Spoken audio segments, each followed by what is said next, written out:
Hi guys! Good morning! Hello! Here's my another video for Sally Tips, and this time hot oil ta guys with coconut. Coconut kita tong gamit guys.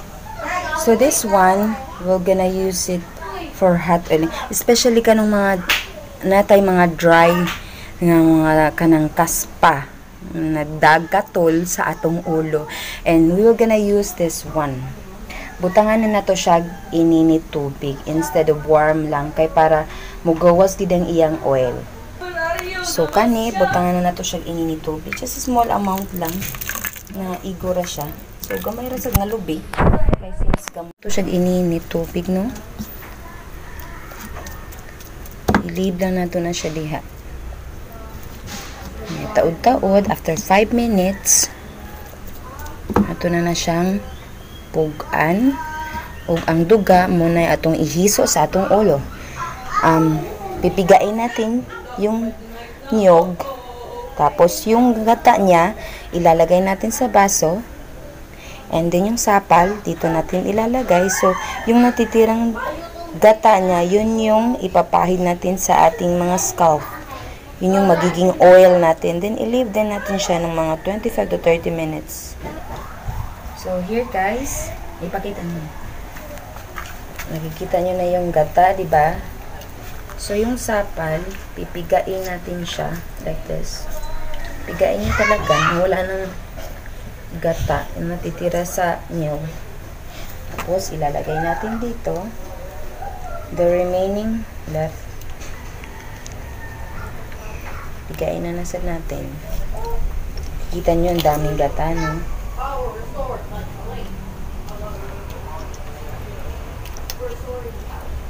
So, i-drain natin siya. Instead na gamitin nyo, tela ang gamitin nyo para talagang yung gata niya, wala talagang sapal. Parang something damit. Ito, igaganyan na natin yan sa baso.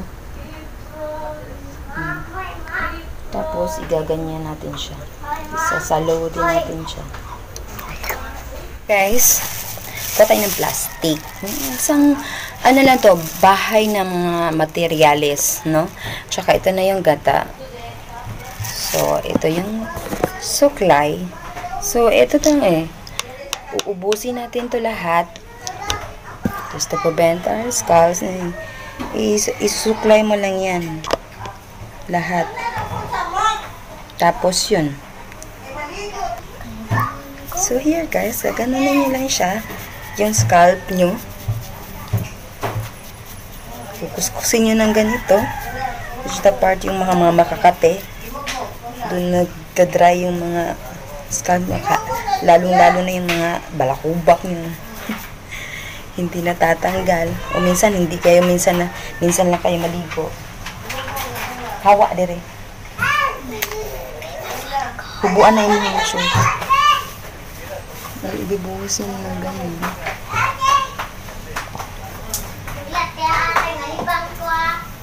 Yan, suklay, ganun. Yan, balutin na ng plastic pagkatapos. Balutin. Ganito na ako guys. So, ito na yan. Lagyan nyo ng plastic. Leave it for 30 minutes or yung gusto nyo. Yung gano'n kakati yung mga ulo nyo sa palakuba. Here guys, so, gonna wash it out after 30 minutes. So, that's for it. This is Sally at your service. Another tips. Thank you for watching my video. Bye! So, here guys, the result of my coconut. Oh my God! Hot oil coconut.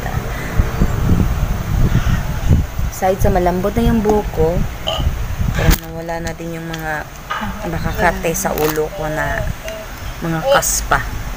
So, try out na lang to niyo. Mas maganda talaga yung very natural way of hot oil coconut. So, use na kayo kung meron kayong mga ganito ding experience tulad ng sa akin. Bye!